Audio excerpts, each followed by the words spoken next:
My great-great-grandfather, John Kelly, who was a slave owner, came from Ireland, a city in Ireland. There was a potato famine. He decided to stop fighting his own family members.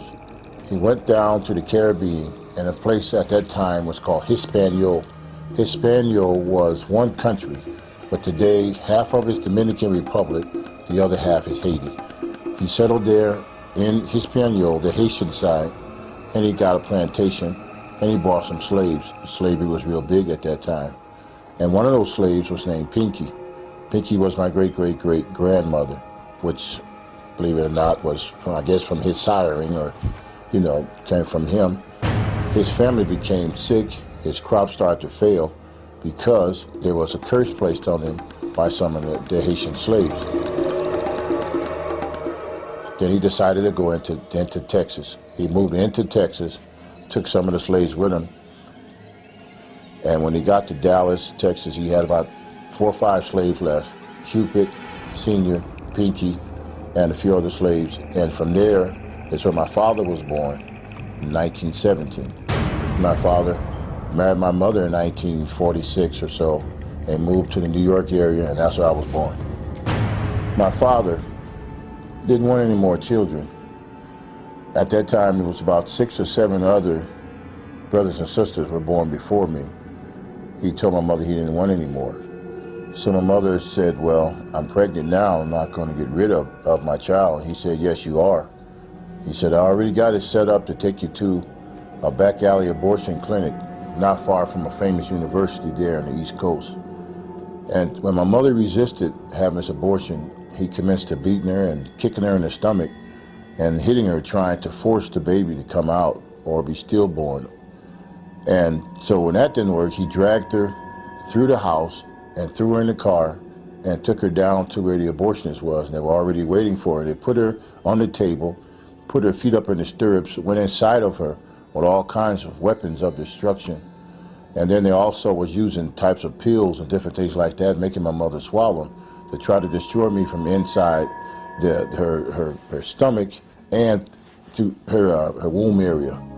And they worked on her for 2 or 3 hours, my mother said. And my mother, she actually felt like there was some hands inside of her blocking me from being destroyed.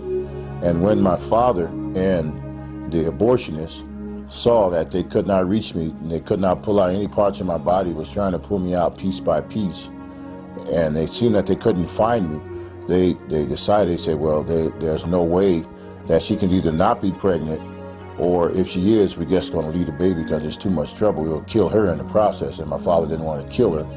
He was just trying to get rid of another baby. And God saw to it that he spared my life. And from that, I'm here today. I was 4 years old when I started using drugs. My brothers were shooting heroin. When I asked them, I said, well, let me have some of that. And they said, oh, no, you can't have that. You're nothing but a child. You're not old enough yet. And I heard a voice. It says, you don't have to listen to them. Don't worry about it. I'll show you how to get high. He said, go in the kitchen and pull the chair up to the stove and turn it on and take what I tell you in there. And I'll show you how to huff. You know, and that's the first time I ever got into huffing, was at 4 years old. And he showed me what things to use. And like a professional, I was doing that, getting high every day at 4 years old. And it just went from there until 4 years old, and I got into other stuff and start smoking weed and different things like that by the time I was 6 years old. And when I got to be 10 years old, my brother said, okay, now you're old enough. You can have some of this cocaine.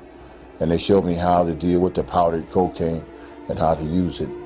And it just went on from there.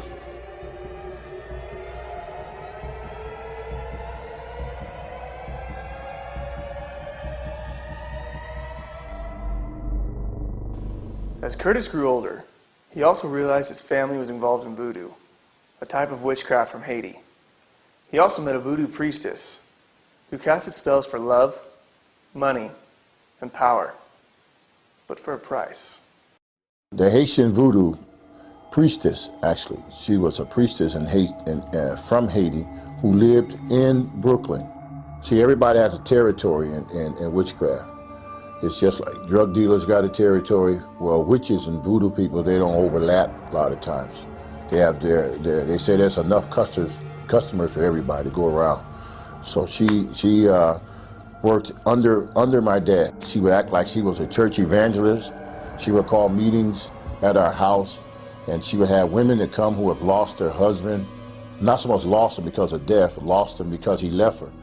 And she would tell them, she'd say, you want to get your husband back? I got a potion for you, I got juju for you, I have a fetish for this and that and the other.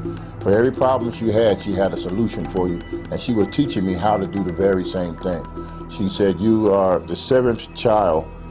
You are the seventh child of the voodoo priest, and you're chosen. And she told me, she said, you weren't supposed to be aborted or sacrificed. You were supposed to be taught. And I didn't understand any of those things, what she was talking about, but I found out later what she meant. She meant that my father was trying to abort me, but actually he was supposed to save me for me to go down to be trained. And that's what she said, I'm here to train you so you can go down to Port-au-Prince and do work under Papa Doc Duvalier and in the palace there in Haiti. And that's what she came to do. She came to train me. She was my teacher. Curtis continued to learn about voodoo, but even at an early age, he began to realize that all of his power came at a terrible price. At an early age, living in Connecticut, Curtis Kelly became involved in drugs and gangs. He was also instructed in voodoo, a type of witchcraft from Haiti, from a high-ranking priestess. But despite his newfound power and money, Curtis began to see voodoo's dark side. She taught me what the love potions were, how to use them, how to slow a person's business down.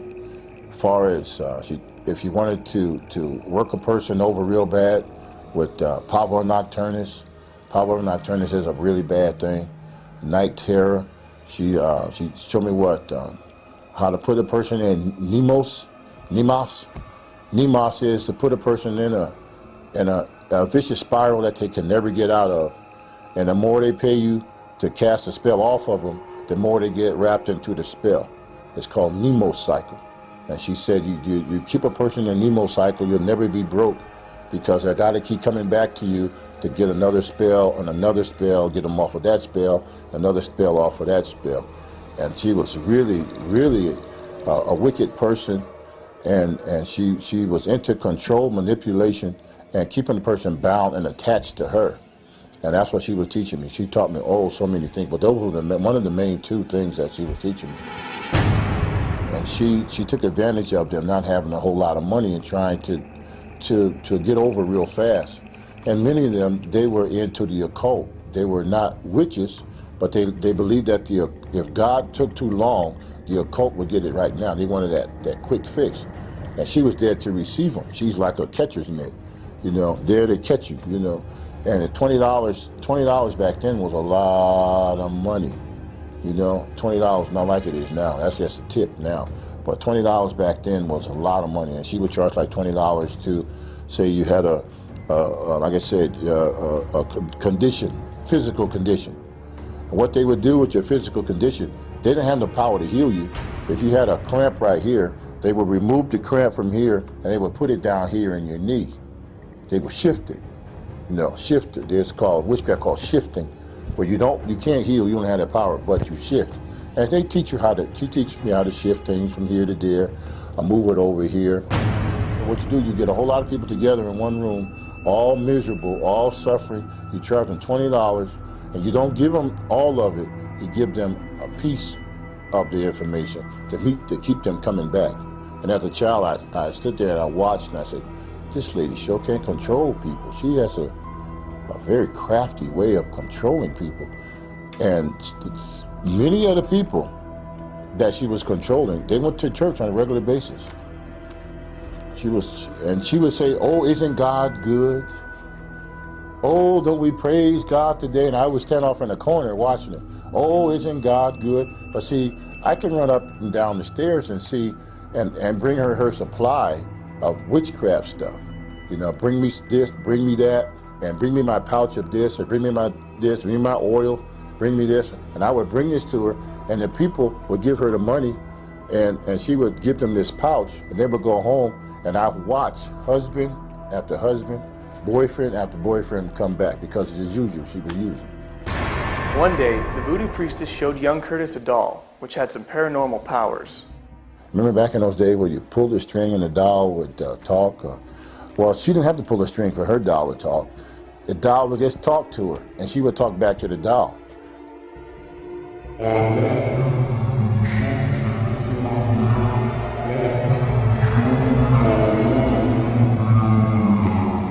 And I was standing there in amazement. I said, how can a doll have how can you communicate with it with an object that's not even human? But what it was, through this doll, the entity was housed and it could talk.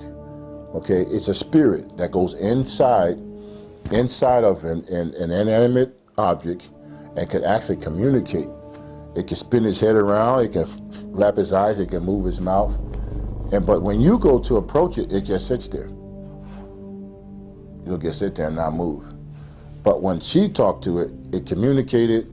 It told her what person is coming tonight and what problem they had, because it's a familiar spirit. That spirit can leave that doll, run to a person's house in the neighborhood, and show them each one of their problems, or show her each one of the people's problems. Case in point, one time in particular, she was doing another meeting at her house, and the doll told her certain things.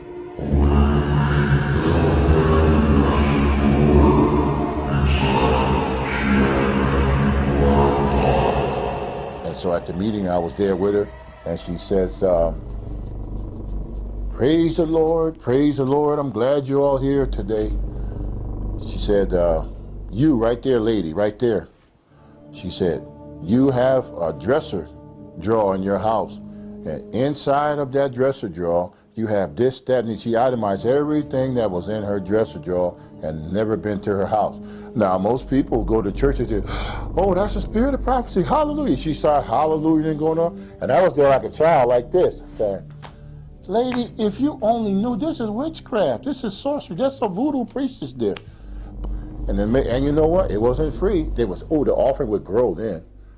Every time she would prophesy, I call it prophesy to somebody out of God, the people would just throw money at her, As Curtis plunged deeper into voodoo, he became frightened by strange apparitions that happened in his own bedroom.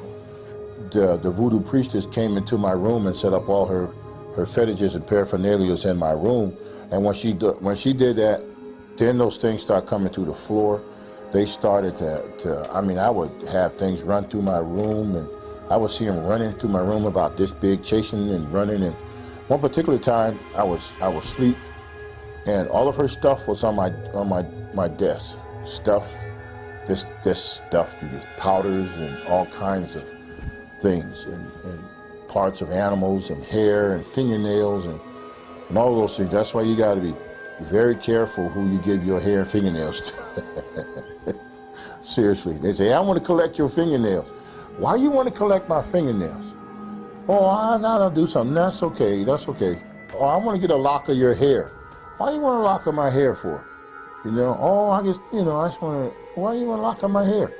No, I just want to, so be very careful who you just keep your eyes open on some of those things, And so she had my dresser drawer filled with all kinds of stuff.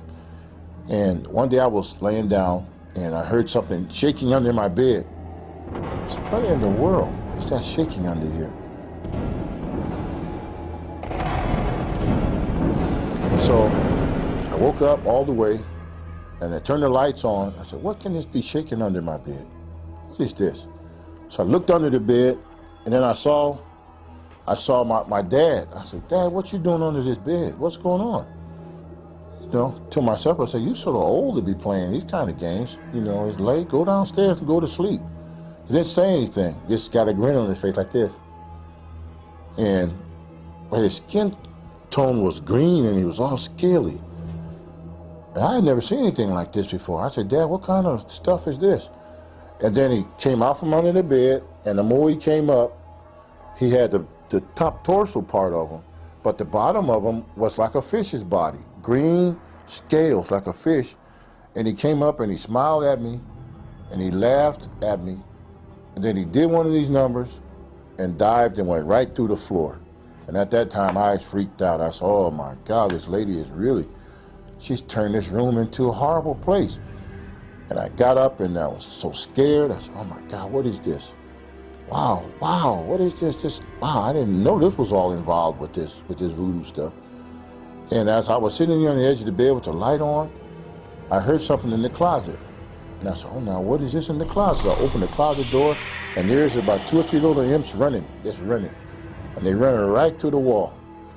I said, oh my God. And all that night, I get set up on the bed. And I was too afraid to go back to sleep.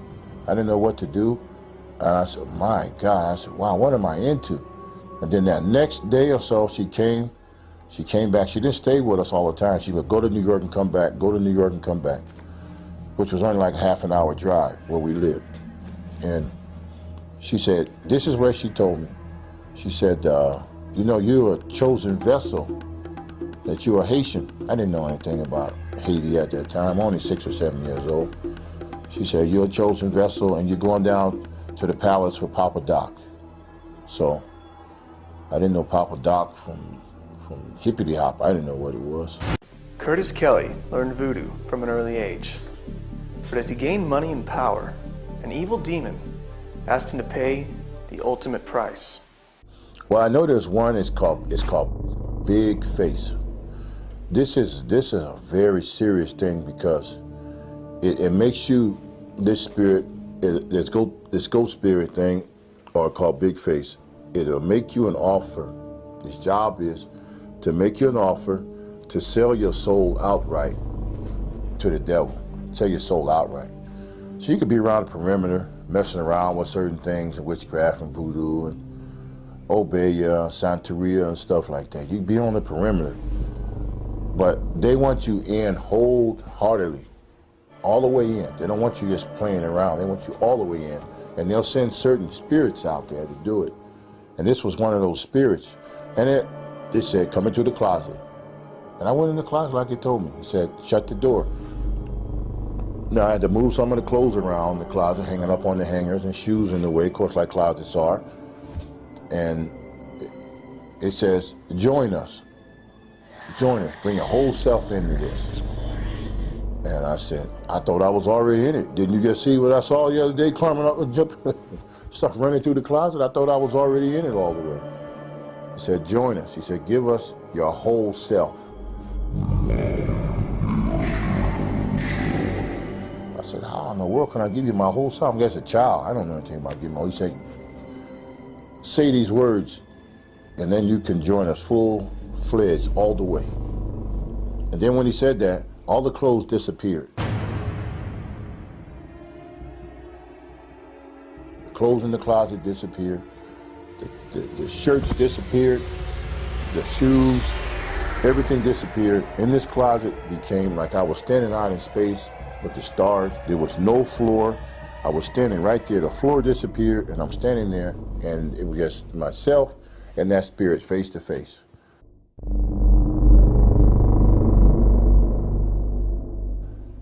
He said, if you give yourself totally, he will give you power.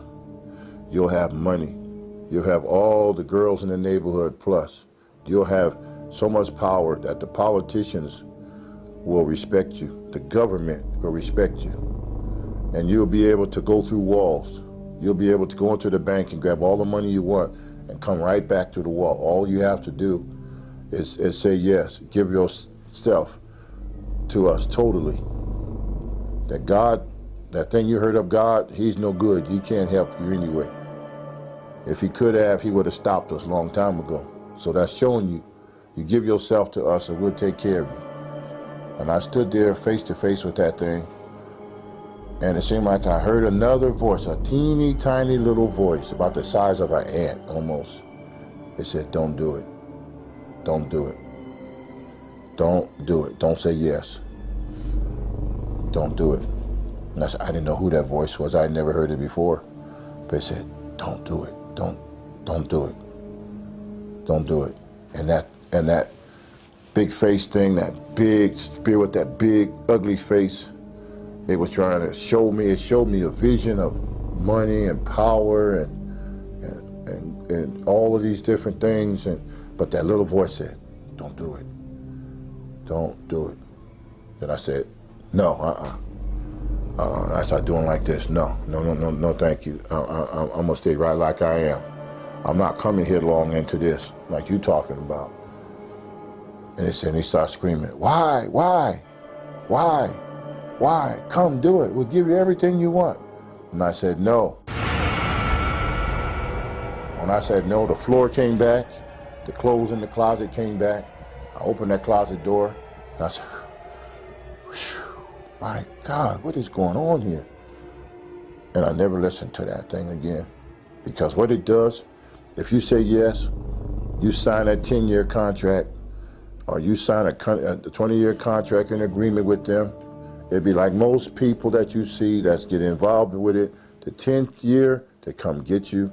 The 20th year, they come get you. They kill you right on that 20th year. And it happens. I can name some people I know of that did what that thing invited me to do.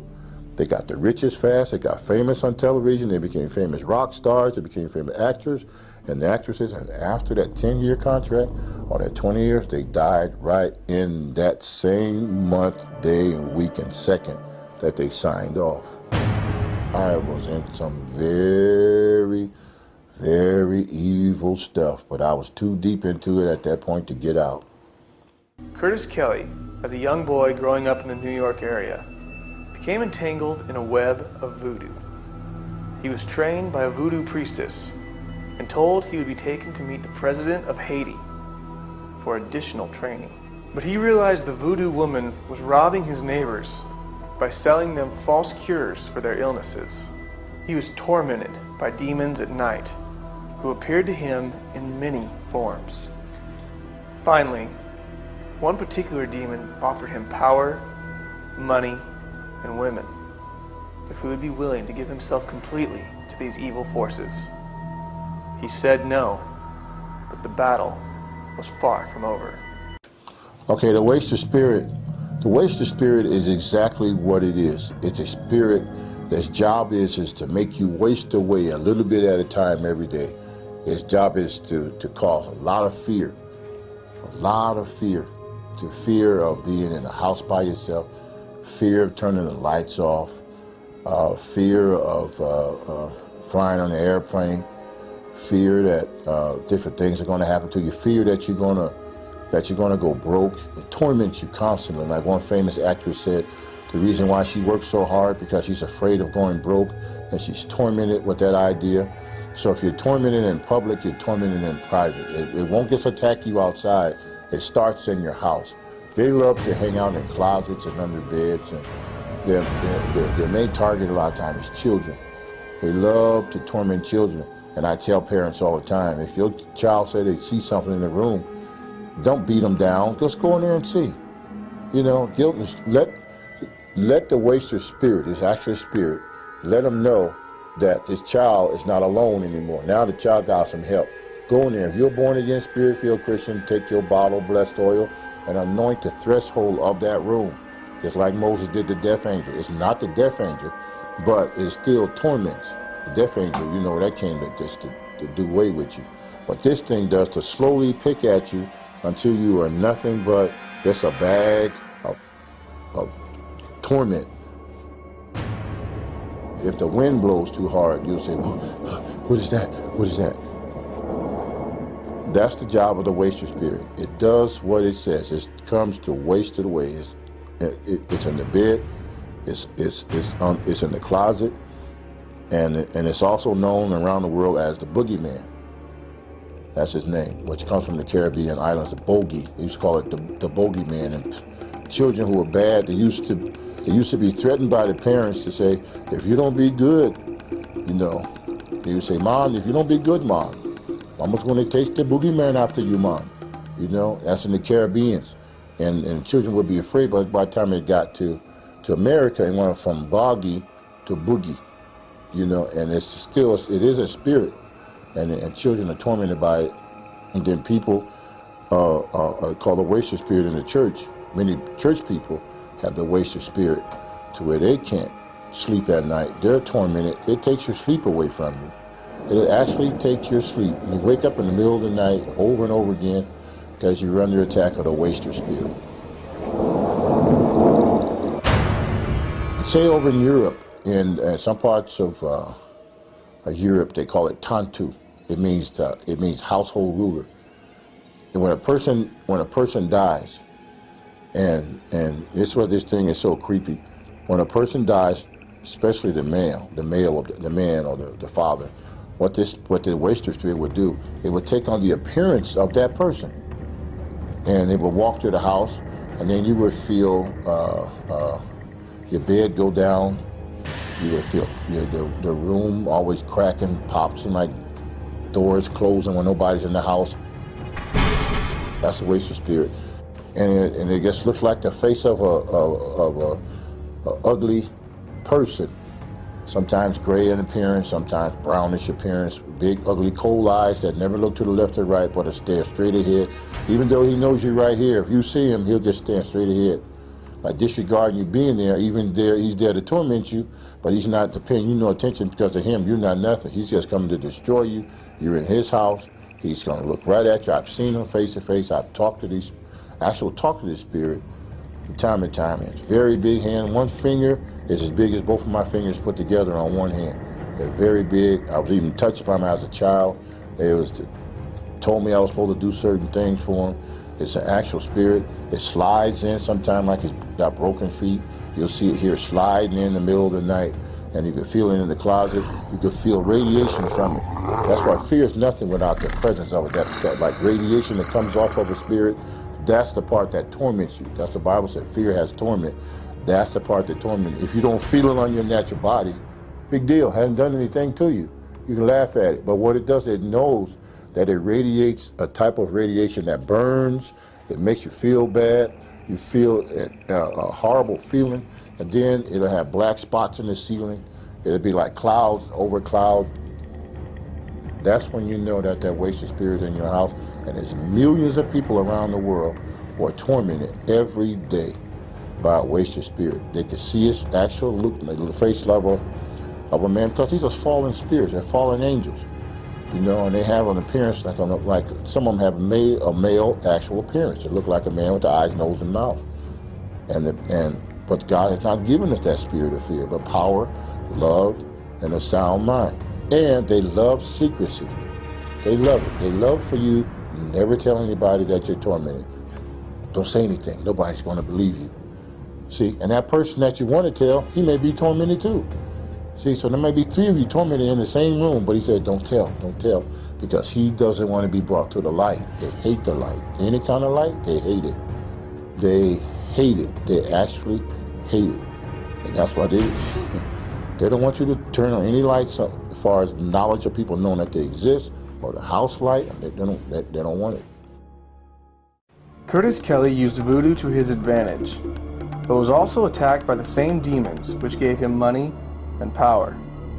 Kelly became aware of his own father's involvement in an occult club which practiced astral projection. My father's friends, they were very demonic. They come from a very demonic elite club. Everybody couldn't join or be involved with that club. You had some doctors, you had some lawyers and judges and people of high esteem in the community were involved with this occultic club. My father was one of the ringleaders of this. And I remember many times in the middle of the night, I would hear downstairs. We had up and downstairs house, and I would hear a party going on downstairs, and I wanted to be involved with it. And so I would get up and I would go downstairs, down the flight of stairs. And when they would hear me coming down the stairs, they would say, "Oh, here he comes, here he comes." And I would see as their feet and everything went right through the wall, solid wall. And I said, wait a minute, how is that possible?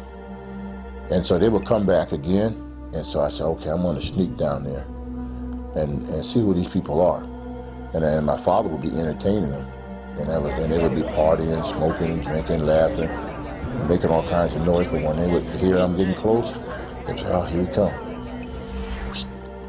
And each time I come, I would see more of them.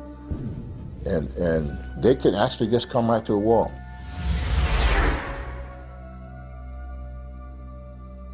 They could astral project, come right to the wall. It was no problem to them.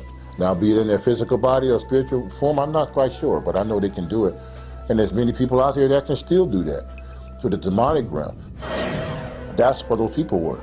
They have sold themselves out 100% to where they can astral project and they can go from one place to another. That's why when you want to go overseas, make sure you know the principalities, powers, and everything in those regions before you go there, because in some parts of the world, those priests, those shamans, and those voodoo priests, and the witches, and Santeria, and all the people that practice Obeya and all that stuff, those people are the higher level of witchcraft. They literally can get on their cedar broom and fly or levitate. They can do all of those things without it, without an airplane, without a helicopter or anything. They just when they want to go somewhere, they just go. They just go, and whether in the body or not, I'm not quite sure how they do it, but that's the group my father was running with. I never actually seen my father do it, but I know when he was there, he disappeared too. One day, Kelly became aware of how powerful and deadly evil curses can be. My grandmother, I love my grandmother, and one particular day I was walking through the projects and I heard an argument going on. I said, oh, who's this arguing? You know me, I was always in for a good fight. I said, who's fighting? You know, not too much to see girls or ladies fight, you know, but they did fight in our neighborhood too. And I recognized his voice from a distance, from a half a block away. I said, that's not like my grandmother. And she was giving somebody what for too. She was giving it to him, oh boy. And so I got in closer to see what was going on, because it was always taught to stay out of grown people's business. You know, don't get into the business of adults, so we were taught that. So they said, if you see adults arguing, you stand back and you don't say anything.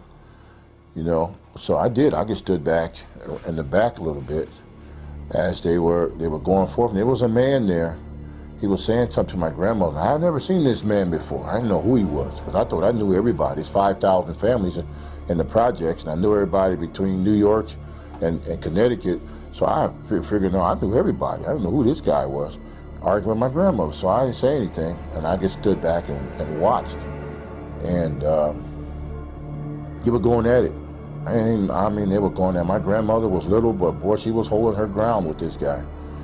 And then she said something. She did her fingers a certain way, and she said, I'm gonna curse you. And she did one of these numbers, and she threw her hand, and she said some words that I'm never gonna say those words, but she said those words, and that man fell over backwards. Bang, he fell over, hit the concrete real hard. And I looked at that, wow. I called her Mama. I said, Mama, I didn't know you had that kind of power. I want that too, you know? And so I said those words that she said. I stood there in the background, way over there, about 10, 15, 20 feet away. She didn't know I was there. And I said those same words she said, and I saw something start spinning, like a tornado start spinning, just like this. And it started spinning faster and faster, and I looked there, and it came like this, and right inside of me.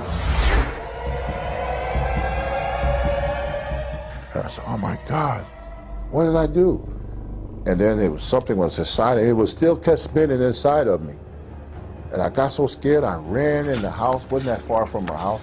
I ran in the house, and I saw my brothers and sisters and everybody there, and I was trying to explain to them what was going on. And said something, I kept saying, something's in me, something in me. What's in you? I said, I don't know, something's in me. Get it out, get it out. Something's in me, get it out. I said, oh, you crazy, there's nothing in you. What's in you? So I said, it's inside, something's inside me. I said, all right, nothing inside of you. So that night, one of my uncles, he had a drinking problem real bad. He and I was real close. My dad and I weren't close. My uncle, he sort of raised me. But everything my dad was showing me bad, he tried to show me good stuff. And so, but he had a drinking problem, and he was drunk. He laid on the floor, and I laid down there next to him, because he was my protector and my buddy, you know. He still is. He's still alive, so I still love my uncle. And I laid there, and next thing I know, I hear that spinning thing coming. Now it's coming again, middle of the night. It's coming again. And I said, Unc, wake up, Unc. Something's happening, wake up. He was so drunk he couldn't even lift his own head. He said, "What's wrong, nephew?" I said, "Something wrong, uncle, something wrong, something spinning inside of me." And the next thing I know, the closet door opened up and out stepped this big old green thing with wings. And he stepped on my arm. I tried to get under my uncle and I was trying to hide, but this big old green creature stepped on my arm and stopped me from moving. And I started to scream and I was yelling and nobody was up in me. My uncle was drunk.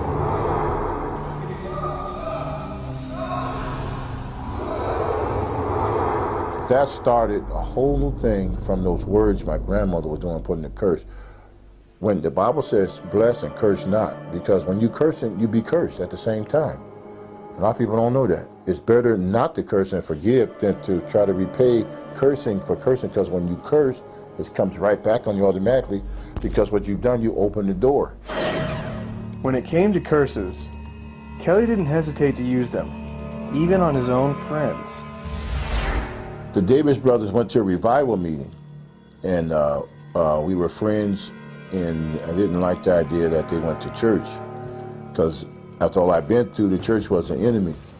People in the church were weak, and to me, I thought they were weak and cowards and wouldn't fight, and that's how we were in the street. So when I saw them, I felt like they were abandoning us, the rest of us, to go on chasing after this Jesus thing. And when I would see them come back and they would minister to a lot of our other friends because they were excited about being saved, and they would tell the rest of the guys, saying, you need to stop these drugs and stuff and come and get saved. Well, if they get saved, I lose a lot of customers. I said, I'm gonna send some curses after them, some spirits to curse them, to stop them, slow them down. And so these little spirits, I called them up. They came up out of the ground, and I told them, I said, I'm sending you over here, and I want you to go over there and stop these guys. A warning, I'm giving them a warning. I want you to terrorize them, torment them, night and day, 24 hours a day, till they come back out here in the streets with us. So I sent this little one about so big. He went over there, and he came back, and he says, I can't do nothing to them, they're protected. And I told that spirit, I said, what did I tell you to do? I told you to go destroy them. He went out again. And it came back and said, I told you, I can't touch them, they're protected. So I said, get out of here. I sent you back down to the floor where you come from. So another one, I sent a bigger one this time, a little bigger than about that size. And I said, now you go and do what that other one, he didn't do. I said, you go and destroy them. You go, you tear everything up, you tear their house up, you tear their mama up, you tear their cars up, set the house on fire within it. Do everything I tell you to do. You better not fail. So that spirit disappeared and it went. Then I waited for a few days, and that spirit came back with a sad look on his face, and I said, did you do what I told you to do? He said, I can't touch them. Just like the other one told you, we can't touch them, they're protected. And I got mad at him, I brushed him off. Then I astral projected out of my body. Left my body at one place, and I went into another place. And when I got there, I found exactly what it was, like a snap of a finger. And when I got there, there was 2 8-foot-tall angels with a flaming sword. They looked like they had been working out in the gym. They was tough. And I stood around the back of a telephone pole and I peeked out at them. I said, man, I see why them little imps couldn't do nothing. Wow. Then I went back into myself. And, man, these guys, wow. They got some serious power, man. My God, they got some power behind them. Kelly decided he now wanted some of that same protection from the angels he had seen on the occultic dark side. Because of his involvement in voodoo, Curtis Kelly was tormented by demons throughout his whole life, but he left his occult lifestyle. But he leaves us with a sober warning of the consequences of dabbling in the occult. Let me show you what form. If a person gets into, say, seances, a Ouija board, stuff like that, or pentagrams on the floor, and candles, and all those kinds of things, or blood sacrificing a cat or animal, you have opened yourself up for a possession, or a poltergeist, and all of his cousins are going to come in there, and they are going to give that house a fit. It will be horrible, okay? Then there's other ways. Television can be another way as a portal. They can come in. If a person watches pornography all the time, watches pornography, that spirit, okay, that porn spirit, like in the Greek and the French, will come in. It will literally march through that porthole, and it will set up, and it will sit, and it will wait, and it will sit, and it will wait, and it brings sickness. It will bring all kinds of diseases. It will bring all kinds of stuff in there just because that television was a vehicle to be used to come in. And that's just one way. Then there's all kinds of anger. Anger. If a person, let's say if a man is in the house, always angry, no matter what the wife does, that man gonna be angry, angry, angry. It's like she pull her hair out the roots, and he's still angry. She can do cartwheels. She can cook a feast. She can do every second he's angry. What's happening? There's 5 different types of anger, and all of those types will start to come in to his house, and in his house would be a house of rage, and that is an actual spirit. It's an actual spirit called Nektiel. Nektiel comes in, and when it's a power, it comes in, and its power, it takes complete power over that house, and the children will start to act bad in school. There's no love there. People will come and they can feel that. So, you know what, man, it's getting late. I'm going home. Wow, this is a bad house to be in. I feel the creeps when I come in here. It's because of that person has allowed those things to come in. After experiencing the occult firsthand, Kelly feels he will never go back to his former practices. So you got to draw a line in the sand. You say, you can't follow me no more.